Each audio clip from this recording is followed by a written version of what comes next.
Wali Kota Solo Gibran Rakabuming Raka menemani baca pres Ganjar Pranowo belusukan di Bogor. Namun Gibran menegaskan kedatangannya tak mewakili dukungan Presiden Joko Widodo untuk Pilpres 2024 mendatang. Agenda hari ini apa aja, Mas? Kalau diperintah ya berani. Apa aja, Mas? Banyak. Gibran pertegas dukungan Pak Jokowi ya kepada Mas Ganjar. Kader Mas Gibran ini dibaca sebagai dukungan Pak Jokowi terhadap Mas Ganjar. Saya tidak mengerti maksud. Sementara Wakil Ketua Tim Koordinasi Relawan Pemenangan Pilpres PDI Perjuangan, Adiana Pitupulu, menjelaskan jika Gibran datang mewakili dirinya dan dukungan dari keluarga Presiden Jokowi. Bukan sebagai anaknya Jokowi, dia datang sebagai Gibran, dan itu artinya dia mampu menempatkan dirinya sebagai dirinya sendiri, sebagai wali kota dan sebagai keluarga besar Presiden Jokowi. Yang repot ketika orang mencampur adukan itu yakin.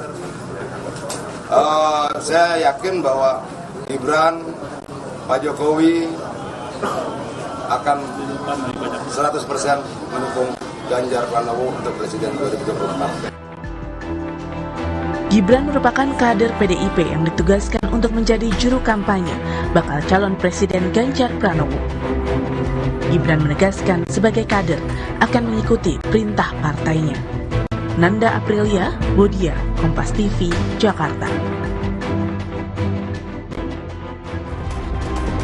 Bakal calon Presiden PDI Perjuangan Ganjar Pranowo menunjukkan kedekatannya dengan putra sulung Joko Widodo, Gibran Rakabuming Raka, dalam sejumlah kesempatan, termasuk juga hari ini di Bogor, Jawa Barat. Nah, pertanyaannya, ini benarkah untuk meyakinkan publik kalau tidak ada dukungan yang setengah hati dari Gibran Rakabuming Raka ke Ganjar Pranowo? Kami bahas sore ini bersama dengan politisi senior PDI Perjuangan, Pak Panda Nababan, dan juga Direktur Eksekutif Indikator Politik Indonesia melalui sambungan Zoom dengan Mas Burhanuddin Muhtadi. Sore, Bapak-Bapak. Pak Panda, Mas Burhan? Ya. Sore. Oke, saya ke Pak Panda dulu. Pak Panda, belakangan ini terlihat sekali ya kedekatan antara Pak Ganjar dan Pak Gibran. Sebenarnya seberapa dekat sih Pak Ganjar dan Gibran? Ya dekat lah. Ya, dan kemudian tadi Gibran mengatakan ke saya dia akan ikut kampanyenya Ganjar sesuai dengan instruksi atau permintaannya Pak Ganjar. Dia ngomong ke aku begitu, Gibran. Itu loh. Kalau sesuai dengan instruksi dari Pak Ganjar, tapi itu kemudian hatinya Mas Gibran juga? Oh ya memang hatinya dong. Bagaimana mau sehebat apa beda dengan ngomongin sama di hatinya. Kok sampai curiga begitu sih? Enggak. Tadi betul dia ini kan. Tadi dia bilang, saya tanya tadi Gibran. Wah ini baru mulai pertama kali ya, saya bilang, oh iya nanti seterusnya terserah Pak Ganjar. Pokoknya instruksi Pak Ganjar aku ikut gitu loh. Itu.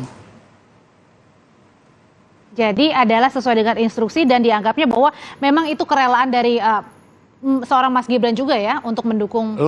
Iya, kita lihat sederhana lah. Ini ya kekeluargaan, persahabatan, kenalan, satu partai, ya kan? Jadi kok serba diteropol dengan berbagai macam asumsi ya enggak lah. Oke. Mengalir aja gitu loh. Oke, kalau gitu sebenarnya kalau tadi dibilangnya Pak Panda atau Mas Gibran gitu Mas Burhan ya bahwa saya ikut aja deh sesuai dengan instruksi dari Pak Ganjar begitu ya. Kalau dilihatnya ini memang benar-benar Mas Gibran ini hanya mengikuti instruksi atau benar-benar memang full gitu mendukung Pak Ganjar baca pres di 2024, Mas Burhan? Sebenarnya kalau Mas Gibran membantu kampanye Mas Ganjar itu sudah sewajarnya ya, karena bagaimanapun beliau satu partai dengan Mas Ganjar dan sebagai kader PD Perjuangan, Mas Gibran ini terikat oleh aturan partai untuk menyukseskan keputusan Ketua Umum Ibu Mega, baik sukses di Pilpres maupun sukses di Pileg. Nah, pertanyaan Audrey ini kan muncul gara-gara pertemuan Prabowo dengan Mas Gibran sebelumnya kan begitu kan, jadi seolah-olah ada pertanyaan berkaitan dengan apakah Gibran ini all out atau tidak untuk mendukung Ganjar gara-gara pertemuan itu. Nah, pertanyaan ini sekaligus menunjukkan kalau ada keterlibatan Gibran dalam kampanye Mas Ganjar itu bukan suatu hal yang aneh, tetapi justru menjadi aneh kalau misalnya Mas Gibran bersama Pak Prabowo kan gitu. Nah, kalau kita lihat ada dua sebenarnya ya, Audrey. Pertama, ini menunjukkan sekali lagi bahwa pertarungan 2024, terutama antara Prabowo dan Ganjar, itu pertarungan untuk memperebutkan asosiasi ke Presiden Jokowi. Dan karena Presiden Jokowi ini adalah presiden, di mana presiden itu harus menunjukkan imparsialitasnya, maka asosiasi ke presiden ini diperluas ke keluarganya. Nah, jadi bagi-bagi gitu ya? Betul. Nah, karena keluarganya ini tidak seluruhnya anggota partai, maka yang paling rumit atau kompleks adalah Gibran, karena Gibran adalah kader PD Perjuangan. Tidak terlalu rumit misalnya Kaisang ya, karena bukan aktivis partai. Tapi rumit kalau misalnya melibatkan Gibran atau Bobi, menantu Pak Jokowi, karena keduanya sudah terikat dengan keputusan PD Perjuangan menyukseskan Mas Ganjar di Pilpres. Jadi itu asosiasi yang pertama. Asosiasi yang kedua, kompleksitas yang kedua adalah bagaimanapun Mas Gibran ini kan wali kota, gitu ya. Jadi kalau wali kota kan pasti ada keterbatasan untuk bisa mendukung. Makanya kalau kita lihat acara kampanye sama Mas Ganjar dilakukan di hari libur, gitu. Jadi ada dua itu yang menurut saya membuat kompleks hubungan antara Gibran dan Mas Ganjar. Oke, kalau gitu sebenarnya Pak Panda, tadi kan Pak Panda juga ikut diskusi internal ya, ada Pak Ganjar, ada juga Mas Gibran. Sebenarnya apa sih waktu itu yang tadi dibicarain tadi pagi? Aku tidak melihat yang dilihatmu tadi itu seserius begitu. Saya pikir alamiah, kekeluargaan, dan kemudian Gibran cerita bahwa hari Sabtu Minggu tidak melanggar kantor dia, dan dia memanfaatkan akan mendampingi Ganjar Pranowo untuk kampanye, itu aja. Dan kemudian dia juga tadi ikut bicara, ikut diskusi dengan para musikus-musikus dan segala macam gitu loh. Dan buat dia sendiri ini juga pengalaman, pendewasaan juga. Saya lihat itu, dia lihat itu bagaimana, kemudian bagaimana Ganjar kampanye, dan juga tadi dia artinya betul-betul saya lihat ya exciting betul ya mengikuti acara itu gitu loh. Tapi Pak Panda, selain tadi kan ada Mas Gibran juga ngobrol dengan Pak Ganjar, ada juga Pak Panda juga ngobrol dengan Mas Gibran. Itu ada ngomongin apa? Ada yang spesial nggak? Nggak ada. Cuma waktu saya pernah kritik dia anak ingusan, dia terima kasih aku nasihati itu. Terima kasih Pak Panda, saya dinasehati katanya kan. Ya kan? Dan kulihat anaknya rendah hati, polos, dan kemudian dia respons dengan waktu dia disuruh bicara, diminta bicara menghadapi para seniman-seniman itu betul-betul lost gitu loh. Cair ya? Cair gitu loh itu. Oke, kalau gitu berarti Mas Burhan yang dilihatnya bahwa adalah tadi pertemuan antara tadi pagi juga untuk sekaligus memecah ya persepsi bahwa adanya ketegangan begitu antara PDIP, kemudian juga ada Gibran sendiri gitu. Ya intinya Mas Gibran akan menunjukkan loyalitasnya kepada partai, tetapi karena bagaimanapun jadi pertama loyalitas kepada partai akan ditunjukkan, itu dulu satu ya. Jadi kalau ada acara, undangan, kemudian partisipasi dalam kampanye baik buat PD Perjuangan atau buat Mas Ganjar, saya yakin Mas Gibran akan ikut. Tetapi ketika misalnya ada undangan untuk bertemu dengan Pak Prabowo, jangankah Pak Prabowo, sama Anies aja Mas Gibran kan ketemu tuh di Solo gitu ya. Nah, dugaan saya juga Mas Gibran akan layani undangan pertemuan itu. Nah, ini yang kemudian menimbulkan persepsi seolah-olah Mas Gibran itu terbelah komitmennya. Padahal kalau ditanya atau dilihat dari keterlibatan kampanyenya, ya dia akan terlibat. Jadi jangan lupa loh Audrey ya, pertemuannya itu bukan hanya sama Pak Prabowo, sama Anies Baswedan juga. Nah, ini mudah supaya jangan terlampau jauh analisamu. Bukan, waktu pertemuan pertama dengan Prabowo, dia ditegur, dipanggil ke DPP. Ya. Karena dibarengi dengan ada relawan apa, dengan ini dianggap over gitu loh. Jadi tidak dibiari begitu aja. Ini juga pendidikan politik sama dia. Jadi waktu dia ikut, dia lihat oh bapaknya dengan Prabowo begini, oh aku boleh juga niru kayak begini. Kemudian bahwa itu, dan dia dikoreksi, dia diberi peringatan gitu loh. Dan kemudian dia bisa nerima bahwa itu pembelajaran buat dia gitu loh. Tapi kalau tadi Pak Panda ada satu kalimat yang menarik diucapkan dari seorang Mas Gibran adalah memang aku ikut begitu ya mendukung Pak Ganjar. Yang paling dekat adalah Pak Ganjar dari sekian banyak baca pres. Tapi ini tidak mewakili Pak Jokowi. Iya, wajar dong dia ngomong gitu. Dia nggak mau dibawa bayang-bayang bapaknya. Bukan mengartikan yang enggak lain. dong, malah kita bangga dia punya sikap begitu. Saya jangan dikaitkan dengan ini, bahwa ini Gibran gitu loh, Raka Bumi, punya karakter. Tapi kan Pak Jokowi adalah ayahnya. Loh iya, cuma karena tahu semua dunia itu bapaknya, dia tegaskan, gue juga bisa berdiri sendiri. Oh, artinya itu adalah dukungan pribadi dari seorang Mas Gibran loh. gitu yang ditangkapnya dari PDIP. Kita nangkap biasa manusiawi lah gitu loh, ya kan? Oke, kalau dianggapnya biasa-biasa saja, kalau dari Mas Burhan sendiri melihatnya apakah ini biasa-biasa aja atau ada pernyataan di balik dari kalimat Mas Gibran tadi itu kalau tidak mewakili Pak Jokowi? Begini ya, pertanyaannya adalah apakah dengan acara pertemuan Mas Gibran dengan Ganjar di event kampanye hari ini, itu ke depan tidak ada pertemuan Gibran dengan capres yang lain atau tidak? Nah itu. Nah saya sendiri ya menduga kalau sekedar pertemuan saja misalnya dengan Prabowo, dugaan saya masih ada kemungkinan itu. Boleh meskipun Panda? Tidak ada, ya bisa meskipun tidak ada deklarasi relawan seperti yang sebelumnya pernah dilakukan oleh Gibran bersama relawannya. Tetapi kalau pertemuan itu bisa saja, entah itu kapasitasnya Gibran sebagai wali kota dan Pak Prabowo sebagai Menhan. Tapi kan itu tidak akan menghilangkan kecurigaan Audrey terkait dengan apakah Gibran ini main satu kaki atau dua kaki kan? Tapi katanya tadi Pak Panda bilang boleh-boleh aja kok kalau ketemu Pak Prabowo. Memang, mereka kan boleh kan? Kalau misalnya Prabowo punya acara Kementerian Pertahanan di Solo, kemudian Gibran sebagai wali kota, apakah dilarang pertemuan itu? Kan nggak bisa dilarang. Tetapi kan kita tidak bisa menghalangi orang untuk berprasangka bahwa pertemuan keduanya itu punya motif lain. Pertanyaannya gini misalnya, kenapa harus Solo acaranya? Misalnya, kan boleh dong kalau ada yang mengatakan, kenapa acara kementerian harus di Solo? Padahal kan bisa dilakukan di banyak tempat.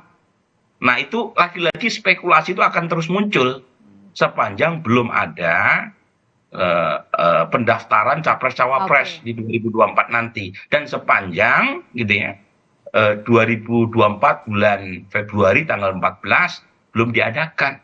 Dan sepanjang, satu lagi nih, popularitas Pak Jokowi masih tinggi. Nah, kalau misalnya popularitas Pak Jokowi tidak setinggi sekarang, misalnya dalam kasus periode kedua Pak SBY, waktu itu rata-rata approvalnya hanya 50%, orang tidak terlalu sibuk bicara soal blessingnya presiden mau kemana. Baik, apa kalau gitu jangan-jangan nanti setelah diajak beberapa kali Mas Gibran untuk berkampanye bersama Pak Ganjar, ada juga keinginan Pak Ganjar untuk bareng-bareng Pak Jokowi juga berkampanye? Atau mungkin mendampingi lah, bukan berkampanye? Aku yang sedih lihat situasi ini. Serba dianalisa, dicurigai, diapain. Padahal wajar gitu loh. Sangat sederhana, simple, manusiawi. Ada namanya Gibran, dia juga tak punya persepsi sendiri terhadap Ganjar. Bertetangga lagi, wali kota ini dengan gubernur ini, dengan kemudian kampanye. Aku ikut bantu dia, gitu loh.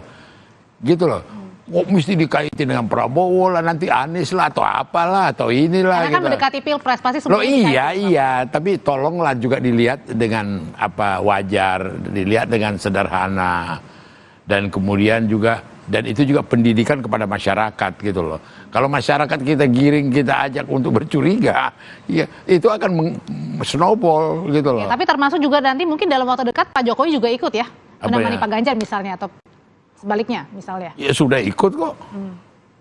Udah ikut sampai bajunya diapain, desain. Putih hitam. Iya, itu. Itu sebenarnya desainnya siapa? Katanya dari Pak Jokowi langsung, Pak Pandi. Iya, sumber idenya, pendapatnya gitu. Ini aja udah improvisasi, kurang besar karena kena kalau televisi jadi kabur. Itu Jadi Pak Jokowi langsung yang instruksi. Loh, iya, dia yang ngomong ke Ganjar.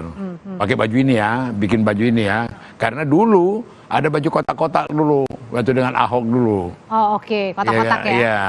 Kalau sekarang putih hitam itu artinya apa emang waktu itu yang Pak Jokowi sampaikan? Ada ketegasan, hitam putih, ada kelurusan sikap, gitu kan. Kan identiknya biasa merah. Iya, dari segi desain, orangnya juga kalau pakai itu jadi tambah langsing atau tambah tinggi, banyak ininya lah. Nah, ide Jokowi itu brilian. Dan kemudian ditanggapi oleh apa? Terima kasih banyak sama Ganjar. Sampai ke baju itu kan bukan buah kasih sayang, perhatian gitu loh. Nah, buat apa kita analisa lagi? Oke. Iya. Jadi itu juga yang dilihatnya Mas Burhan begitu, sampai tadi Pak Jokowi turun tangan begitu ya, memilih desainnya, kemudian besar kecilnya, warnanya termasuk Mas Burhan untuk memenangkan Pak Ganjar di 2024.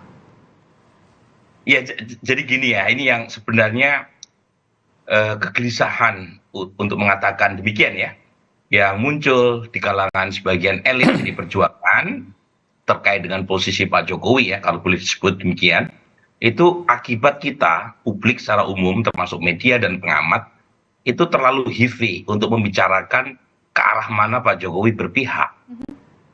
Sebaiknya nih ya, sebaiknya kita geser diskusi kita menjadi diskusi yang lebih naik kelas.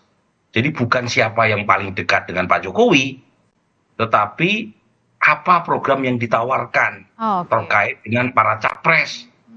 Jadi tidak bicara soal baju, tidak bicara soal siapa yang paling sering ketemu. Meskipun endorsement dari Pak Jokowi ini berpengaruh ya? Iya, tetapi lebih baik kalau kita geser ke persoalan yang lebih konkret. Misalnya, Pak Ganjar atau Pak Prabowo kan jualan isu keberlanjutan. Nah, pertanyaannya, berlanjut dalam hal apa? Jadi the devil is always in the detail. Kemudian Anies ngomong soal perubahan. Perubahan apa yang dia maksud? Masuk ke situ tuh. Soal geopolitik, soal tantangan ekonomi global, soal pertahanan, soal ketahanan energi. Nah, sekarang kan kita bicara akhirnya pada level yang sangat trivial, gitu ya. Bicara soal siapa yang paling dapat endorsement. Nah, itu yang menurut saya terlalu mewarnai ya diskusi jelang 2024. Tapi terus terang. Dan kita lupa mengapa kemudian kita perlu menghelat pilpres ya, yaitu untuk menagih tawaran. Oke, janji-janji politiknya ya gitu ya. Oke, kalau gitu silakan. Bukan, artinya saya tidak setuju dengan pendapat itu tadi, endorsement apa segala macam. Simple, tidak mungkin Jokowi itu berpihak kepada Prabowo. Nggak ada jalannya. Karena Pak Jokowi adalah? Bukan saja kader PDI, dia juga ikut deklarasi, dia juga mengapakan, membackup, mendorong, sebagainya. Nah, dibikinlah ini biar ada nyerempet-nyerempet sepertinya dengan Prabowo. Nggak ada cerita itu gitu loh. Bahwa dia ada perhatian, dia adalah pembantunya. Ya kan, di kabinet gitu loh. Tapi kalau kemudian dimasukkan kepada satu analisa, apakah Jokowi mendukung Prabowo atau mendukung apa Ganjar? Ganjar nggak ada. Dia mendukung Ganjar sudah. 1 milimeter pun tidak dengan ini gitu loh. Dan itu tegas ya. Singkat Mas Bram, singkat saja. Ya, singkat aja. Kalau kita lihat tracking media Pak Panda, itu 5 kali Presiden Jokowi itu menyebut Pak Prabowo the next president. Pak Prabowo penerus saya itu 5 kali. Itu bisa menghibur. Oke. Itu kan menghibur itu. Baik, ya. Ya kan Tegak sama lurus aja. ya. Mau tadi kau lah apa Kan saya bisa berantem mengatakan politik. Bang Panda ini mengatakan demikian untuk menghibur juga. Iya betul. Bisa juga. Iya betul. Jadi sama-sama menghibur. Iya betul. Oke, Jadi Mas baik. Bang Panda sedang menghibur diri juga dengan pernyataan Pak Jokowi, kan bisa juga ditafsirkan gitu. Bukan menghibur diri aja, menghibur sekitarku juga. Jadi kembali lagi gini sebelum diakhiri, supaya jangan tersesat, terus terang aja Jokowi itu 100% Ganjar. Tidak kemana-mana ya, 100% Tidak ya? kemana-mana gitu loh. Itu terjamin. Karena karakter dia, doktrin dia, omongan dia, baik di GBK maupun waktu deklarasi dengan Ibu Megawati Ganjar. Jadi nggak ada 1 milimeter pun. Oke. Bahwa ada pihak lain menghibur-hibur dekat. Ya alhamdulillah lah. Itu kan karena soal sahamnya gitu. Oke, baik. Terima kasih Pak Panda Baban, politisi senior PD Perjuangan, Mas Burhanuddin Mutadi, Direktur Eksekutif Indikator Politik Indonesia. Sehat selalu. Yo. Setelah ini, saudara, Kompas Petang masih akan kembali bersama rekan saya, Tifal Solesa. Tifal. Ya, Audrey, informasi berikutnya akan hadir untuk Anda sesaat lagi, saudara. Digadang-gadang sebagai bakal calon wakil presiden, Menteri BUMN sekaligus Ketua Umum PSSI Erick Thohir mengaku tidak ingin dipaksa kawin dengan bakal calon presiden tertentu. Dari dunia olahraga, Lionel Messi memulai debutnya di Inter Miami saat menghadapi Cruz Azul di Leagues Cup.